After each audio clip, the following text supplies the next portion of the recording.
Pues bienvenidos al primer capítulo del videopodcast de la Asociación Española de Secretarios Generales y del Consejo de Administración. Yo soy Pablo García Montañés y nos hace mucha ilusión arrancar esta iniciativa que tiene un doble objetivo.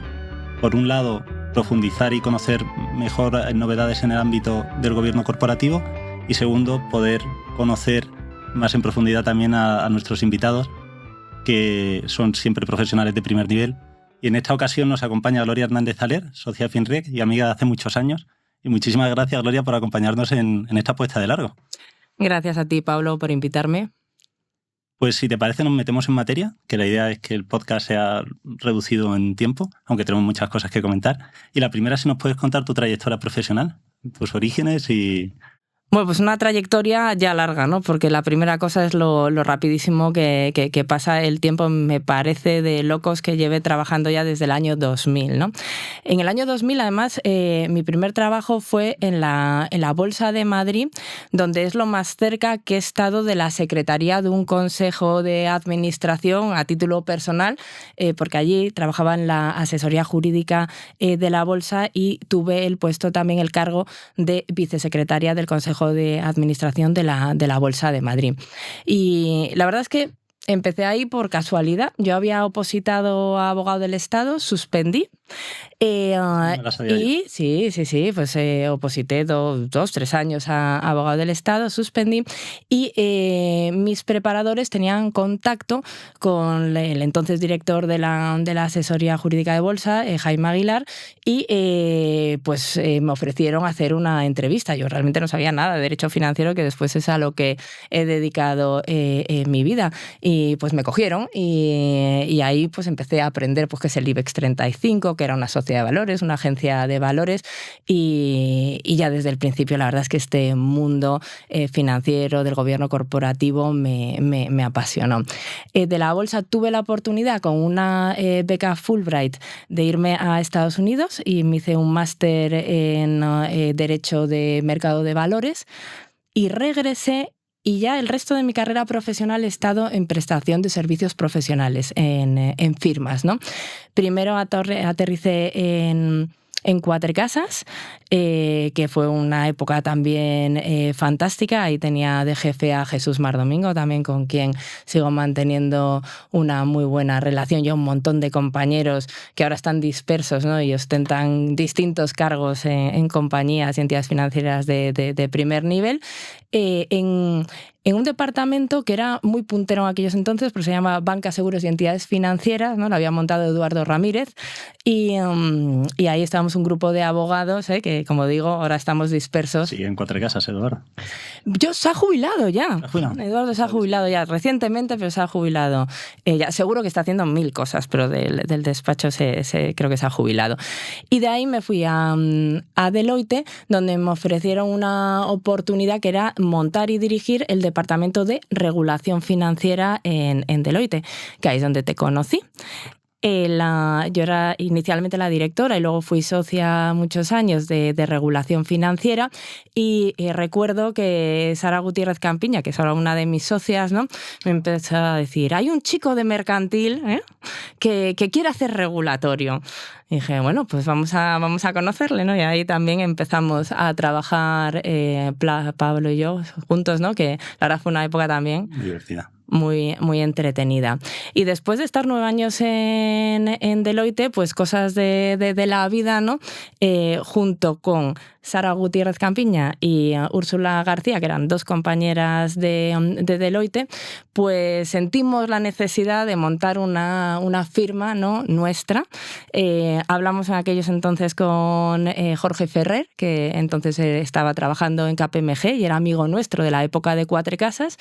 Y ahí que nos atamos la manta a la cabeza y creamos Finreg, que es un despacho y consultora que nos dedicamos a prestar servicios profesionales al sector financiero. Esto fue, porque no he ido diciendo años que son aburridos, en el año 2016, septiembre de 2016, abrimos, ¿no? la puerta. Y a día de hoy somos más de 70 profesionales trabajando en esto, así que... Una de las firmas más punteras, ¿no? Ahora mismo en España, de boutique legal. Me encanta que lo digas, claro Sí. que sí, así que lo somos. ¿Y nunca te ha dado por pasarte al otro lado? pasarte a abogacía de empresa, pues habrás tenido muchas oportunidades a lo largo de tu carrera. Las he tenido siempre, sí, sí. Pues la verdad es que a mí los servicios profesionales es que una vez que te metes es difícil salir. A mí lo que me gusta de los servicios profesionales es que ves muchas cosas muy distintas y lidias con gente muy diferente, y eso es muy entretenido, ¿no? Y creo que es complicado desengancharse. Aunque dentro de los puestos, ¿no?, que sí me gustaría, ¿no?, podría ser ser secretario de un consejo de administración. Me parece que también tiene una parte de gestión psicológica del talento y demás, ¿no?, que también me parece un puesto desde luego relevante. No, pero a mí me encanta lo que hago. La verdad es que me han ofrecido, sí, alguna vez algún puesto me ha parecido ilusionante, pero sobre todo alguna vez he considerado alguna posición cuando estaba trabajando por cuenta de terceros, pero ahora que tenemos nuestra firma, pues la verdad es que no. Y déjame hacerte una pregunta que es casi más al origen. ¿Por qué abogada y no otra cosa? Porque hubieras podido hacer cualquier otra cosa. Bueno, esto es que suena poco motivador, pero es que yo no sabía qué quería hacer. O sea, yo los inicios de mi actividad han sido muy poco vocacionales. No tenía qué quería hacer, no tenía ni idea, y bueno, había oído que Derecho era una carrera que se aprendían cosas, que no era muy difícil. Una de las cosas que a mí siempre me ha gustado es hacer muchas cosas, o sea, estudiar, pero también viajar, aprender idiomas, pasarlo bien, bailar y demás, con lo cual, bueno, pues me parecía que una carrera que te diera esa oportunidad pues estaba bien.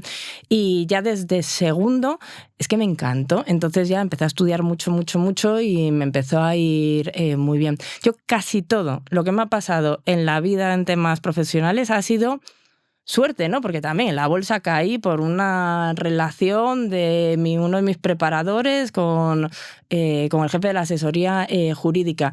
Y yo, cuando me acuerdo, estaba entonces en Lealtad, subí las escaleras por primera vez y dije, madre mía, si yo de esto no sé nada. Además, nunca me había interesado especialmente la economía ni las finanzas.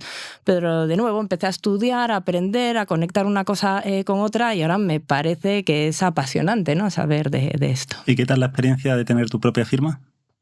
Pues lo mejor que he hecho, fantástico, sí, sí. Yo creo que eso, si le preguntas a cualquiera de los socios fundadores, Tiene una parte también mala, ¿no? Imagino que es mucha más tensión de cuentas resultados al principio. Sí. Sí, bueno, es que... ¿Sus comienzos cómo fueron ahí? Pues fueron muy divertidos, la verdad, porque veníamos de firmas muy grandes, ¿no?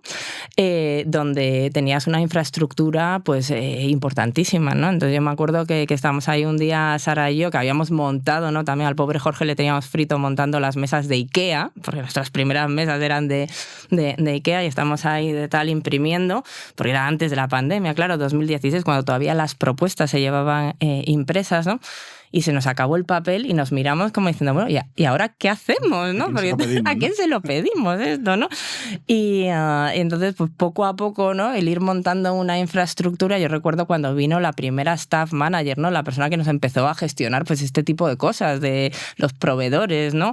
Después, bueno, mi hermana Daniela y su socio Gonzalo fueron de una ayuda impagable, porque nos ayudaron inicialmente pues a montar una web.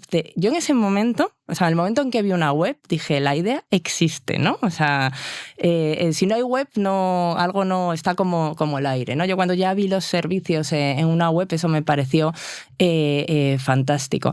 Entonces, era todo, pues fue la verdad muy a lo loco. Yo lo pienso ahora y digo, madre mía, estábamos como una regadera, ¿cómo se nos ocurrió?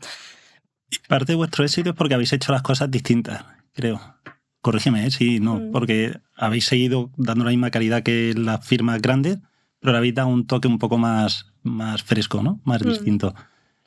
Pues sí, o sea, no sé si más fresco. Nosotros es que creo que todos los socios, pero todo el equipo de FinRec, y yo creo que es ahí la diferencia, somos gente que nos encanta lo que hacemos y realmente nos lo creemos muchísimo, ¿no? Yo cuando voy a cualquier reunión y veo a cualquier persona del equipo hablar, es que les veo con pasión, ¿no? Y esa pasión y simplicidad, ¿no? Porque yo creo que hay veces que los consultores o los abogados vienen y hablan como, no sé, desde esta atalaya, ¿no? Y yo siempre he creído que es muy necesario escuchar al cliente. El cliente se sabe muy bien el negocio, el que mejor se lo sabe. Si dice las cosas por algo es. Luego ser cercano. A mí me gusta mucho la idea y nos funciona muy bien la idea de co-crear cosas con el cliente, porque yo siempre pienso ya, nosotros un cliente, ¿por qué nos llama? Nos llama, bueno, pues porque necesita, o bien porque no tiene tiempo para encargarse directamente de algo, o bien porque quiere que un tercero se lo diga, o bien porque sabe que hemos hecho un trabajo similar y le podemos aportar valor, pero hacer las cosas pegada al cliente, escuchando cuáles son las expectativas, ¿no? Ir alineado con ellas, a mí me parece que es una forma que funciona, hacer equipo con el cliente. Yo creo que eso lo hacemos. La gente nos dice que somos cercanos. Y yo, hombre, claro, ¿cómo no vamos a decir cercanos de nuestros clientes? Pero sí. Después, dentro de las áreas de especialidad, sí que has desarrollado mucho el gobierno corporativo. Sí. Y en esa parte del derecho que es financiero, pero también tiene una parte muy importante mercantil, ahí sí que te has intentado especializar siempre y desde muy al principio de tu carrera. Bueno, es que el gobierno corporativo me parece que es clave, ¿no? O sea, ahora el último premio Nobel, ¿no?, lo dan a los que decían que los países están más desarrollados cuanto sus instituciones están más desarrolladas y evolucionadas. Yo diría también, y un gobierno corporativo más evolucionado, ¿no?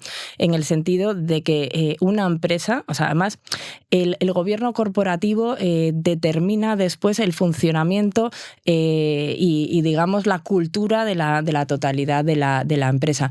Y durante mucho tiempo el gobierno corporativo, yo cuando empecé a estudiarlo, era un poco casi de maquillaje, ¿no? Y a mí es que me gusta creer en las cosas, entonces muy desde el principio dije, oye, no, esto nos lo tenemos que creer, ¿no? O sea, si creemos que tiene que haber diversidad en los consejos, no es por salir en una foto de tal, no es hagámoslo si nos lo creemos, si no resistámonos lo más que podamos, ¿no? Si yo creo que hay determinados perfiles que no aportan, bueno, pues dentro de cada vez te lo van poniendo más difícil, pero que yo, ese recorrido se ha hecho, ¿no? Es que me parece tan alucinante el cambio que han sufrido los consejos de administración en España desde que yo empecé. Bueno, desde que yo empecé, no, porque estos servicios a lo mejor pues los comencé a prestar en el año 2007, 2008, ¿no? Yo recuerdo algún consejo de administración reportando sobre algún asunto importante donde ya se habían ido todos los consejeros, quedaban 3, luego quedó uno y me di cuenta que estaba leyendo el ABC. O sea, que dije, madre mía, o sea, esto es... Ahora, tú llegas a un consejo de administración, está todo el mundo atento, te hacen las preguntas adecuadas, se saben los temas, han preparado los asuntos. O sea, realmente ha ocurrido lo que tenía toda la pinta que tenía que ocurrir, ¿no? Que el gobierno corporativo no es un tema puramente formal, sino un tema fundamental y bueno, y que hay que creérselo. Ha tardado en calar, como casi todos los cambios regulatorios importantes. Más en las entidades financieras, yo creo que estamos más avanzados que otras entidades mercantiles, sobre todo las que no están cotizadas. Y al menos en mi mente siempre he pensado que lo que nos llega antes al sector financiero acaba impregnando al resto de empresas. Sí. Antes o después acaba llegando. Y ahí nos viene un paquete regulatorio grande en los próximos meses, años. En concreto hay una directiva europea que nos va a modificar bastantes cosas y una guía de la EBA, de la Autoridad Supervisora a nivel europeo, que también nos introduce algunas modificaciones relevantes. Y ahí hay muchísimas. Entonces, si nos puedes ilustrar sobre 2 o 3 que tú consideres más relevantes. Bueno. Después yo te quería preguntar sobre una muy en concreto, que es la autoevaluación de los consejos de administración, que es una cosa que da mucho trabajo, porque no dejan de poner la carga regulatoria de hacer el trabajo de la revisión en el propio órgano. Entonces, si nos podías instruir un poco sobre eso. 2 grupos de cosas me gustaría contar aquí. Primero decías que las entidades financieras van más adelantadas. Hombre, las entidades financieras estas son entidades súper reguladas, hiperreguladas, estructuras muy grandes, entonces es normal que en determinadas cosas vayan más avanzadas. Pero fíjate, para mí, y he tenido ocasión, tanto por temas personales de conocer otros consejos de administración, hay una figura que es clave que determina si una entidad tiene unos buenos estándares de gobierno corporativo, incluso aunque no los sepa, que los tiene, que es la figura del presidente del Consejo. O sea, un presidente del Consejo que quiere involucrar al Consejo de Administración y que realmente pregunta y quiere saber la opinión de los miembros del Consejo, bueno, pues ya está. Si es lo que, o sea, si al final es lo que se quiere conseguir, tener, oye, un consejo de administración de gente que tenga algo que decir, que sea diversa y demás, y luego realmente que les escuches para sacar, ¿no?, las partes que corresponde, porque es el órgano máximo, ¿no? O sea que en muchas ocasiones yo, pues temas de emisiones, temas de BME Growth, demás, he visto compañías pequeñas con muy buen gobierno corporativo, y lo que me he fijado siempre es que cuando te sorprenden gratamente tal y conoces al presidente o presidenta, es gente siempre que quiere escuchar, ¿no? Y eso me parece importante.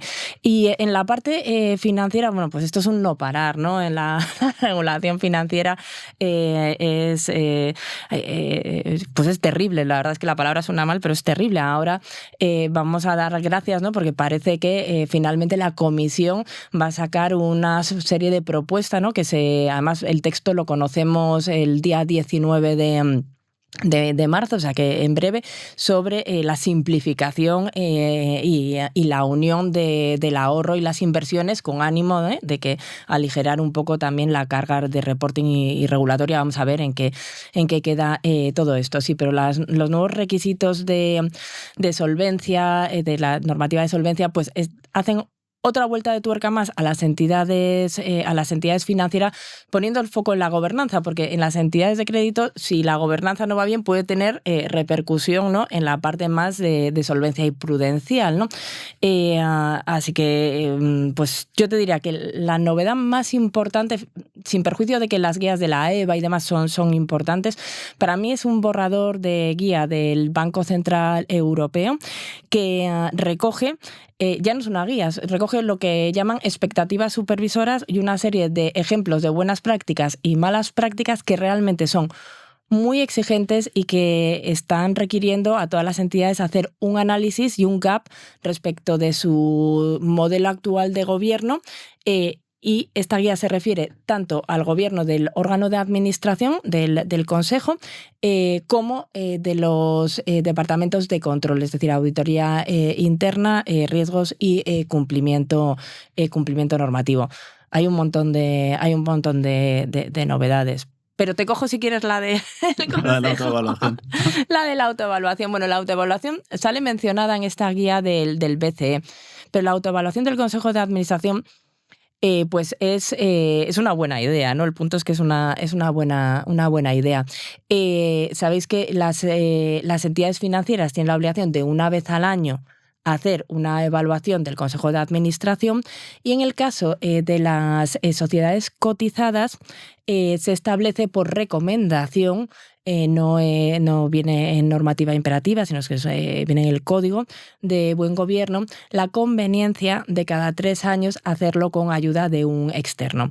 Este punto, que solo es exigible a las cotizadas, se apunta también como una buena práctica en este documento del BCE, el borrador de guía, que establece que, desde luego, en las entidades significativas sería conveniente que se hiciera también con un tercero. Lo realmente importante es hacerlo, y de nuevo, es hacerlo bien y no desde un punto de vista de puro maquillaje, ¿no? ¿Qué pasa? Que si llevas muchos años haciéndolo bien, pues claro, es complicado que salgan cosas interesantes de mejoras en el Consejo de la autoevaluación. ¿Qué habéis hecho? ¿Habéis encontrado algo interesante alguna vez? Es complicado, entiendo, ¿no? Porque nadie se retrata tampoco. Bueno, mira, siempre el secretario, el presidente del comité de nombramientos y retribuciones, presidente o presidenta, te dicen, bueno, yo creo que están contentísimos, entonces no creo que salga nada. Y digo, bueno, pero es que pueden estar contentísimos y tener observaciones. Y es que lo que hemos hecho un montón de autoevaluaciones del Consejo de Administración y realmente los consejeros que están más contentos y que son más brillantes, si les preguntas, tienen sugerencias de mejora, pero por eso de ir mejorando. O sea, yo también en Finreg, yo si les pregunto a un empleado que trabaja, cualquiera de los profesionales, y me dicen, pues todo perfecto, yo es que no cambiaría nada, pues a mí me preocuparía sobremanera. Me parece una persona con muy poca capacidad crítica, porque oye, Finreg es un sitio donde lo intentamos hacer los socios lo mejor posible, pero en fin, tenemos algunas cosas de mejora, ¿no? Entonces, siempre con ámbito constructivo, los mejores consejeros son los que dan sugerencias y aparte es frecuente que un consejero lo sea de 2 o 3 sociedades y entonces muchas veces te dicen, oye, pues esto funciona muy bien aquí, pero yo estoy en otra compañía que lo hacen así, de tal. Oye, y a mí, fíjate, incluso me gusta más porque es más eficiente por esto, de tal. Entonces, es verdad, no salen grandes cosas. Y si el consejo está en un momento de madurez bueno, ¿no? Que no, porque hay veces que te toca pues consejos pues que acaban de entrar, algunos de los miembros de consejeros que se están todavía situando, de tal. Pero bueno, un consejo maduro, pues normalmente, evidentemente, no se sacan grandes cosas. ¿En qué consiste una autoevaluación? Nosotros la hacemos, pero ¿en qué consiste una autoevaluación? Bueno, la autoevaluación consiste en analizar si la composición del Consejo de Administración es la adecuada para hacer frente a los retos de la compañía. Entonces, para eso tienes que tener una reflexión de cuáles son los retos y hacia dónde quieres ir, porque eso te va a determinar unos perfiles. Es decir, pues ahora un mundo digital, si quieres ir hacia lo digital, pues evidentemente tendrás que tener gente con una serie de capacidades técnicas, ¿no? Ahora, por ejemplo, últimamente el Banco Central Europeo y la EBA insisten bastante en los riesgos emergentes y todos estos problemas geopolíticos, ¿no? Con lo cual, en breve yo creo que vamos a empezar a ver algunos consejeros con perfil de expertos en geopolítica, en conflictos internacionales, porque es verdad que afecta mucho, ¿no? a la estabilidad, ¿no? Otro de los grandes asuntos ha sido durante mucho tiempo la sostenibilidad. Si tu negocio está expuesto a determinados factores que vas a tener que de alguna forma hacer una transición hacia una empresa más sostenible, hombre, pues deberías de tener a alguien experto en sostenibilidad. Ver también pues tu público, si eso se corresponde con el colectivo que tienes en el consejo, ¿no? Porque, oye, tener mujeres o determinados colectivos, pues también depende, ¿no? O sea, yo no de esto. Estamos ahora en Estados Unidos viviendo el movimiento completamente el contrario. O sea que eso hay opiniones para todos los gustos. Eso en cuanto a la composición. Después, en lo que se refiere al funcionamiento, tienes que ver, oye, pues el funcionamiento es adecuado, nos da tiempo a ver los asuntos se tratan con el debido tiempo, análisis. La documentación se manda con antelación. Eso, el secretario siempre, y el acta, la documentación y el acta, eso es un clásico que siempre hay algo de mejora. Yo creo que no he hecho ninguna donde no haya salido de esto, porque es funcionamiento, pero vemos también las figuras del presidente, a veces el consejero delegado si nos piden, y el secretario. El secretario siempre sale con un pequeño zasca por la documentación y por el plazo de envío de actas.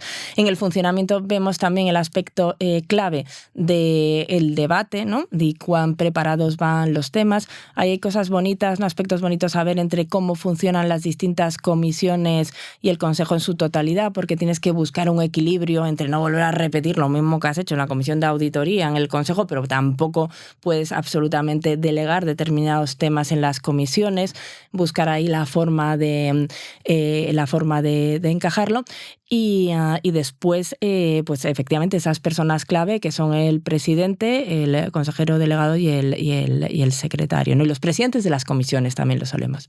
Antes de pasar a la última pregunta, que le vamos a copiar a un podcast que yo admiro mucho, que es Offsider, de Mario y Miki, te quiero hacer otra previa, que es, siempre tenemos lo que decías, la tensión de el acta está bien redactada, no está bien redactada. ¿Por qué no nos obligan a grabar directamente los consejos? Porque esta es una de las cosas que tampoco es una cosa que queda ahí en medio, ¿no? Porque siempre dicen, hay poco detalle del debate.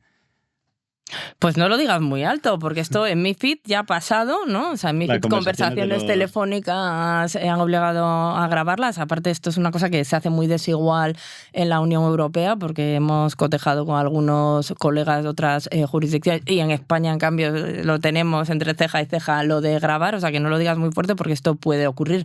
Pero bueno, sí, de hecho, una de las aplicaciones que luego ya, digamos, lo puedes tunear tú, una de las aplicaciones muy interesantes de inteligencia artificial para los consejos de administración, lo tiene Copilot, pero bueno, cada entidad el que pueda utilizar, si los consejeros están de acuerdo, sería que se pudieran grabar, que se trasladara a un acta, porque te lo hacen y luego tú lo retocas, ¿no? Que te puede coartar algo el debate, porque hay cosas que se explicarían, se expondrían de una manera distinta. Para mí siempre me ha llamado la atención y quería saber tu opinión.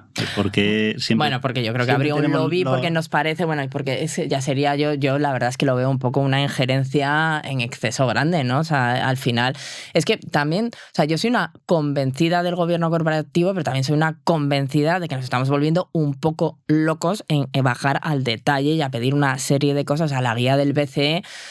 Bueno, pues es un poco ya un detalle de que tú tienes que dejar a cada compañía que se organice como quiera. Ya si en el consejo de administración, pues claro, es que es el centro de la empresa, ¿no? La gente tiene que poder hablar como quiera y con tranquilidad, ¿no? Sin la idea de que... Pero bueno, o sea, quiero decir, esto es así, pero dentro de los instrumentos de supervisión del BCE está el asistir a consejos de administración. Entonces te dicen, oye, que al consejo de octubre...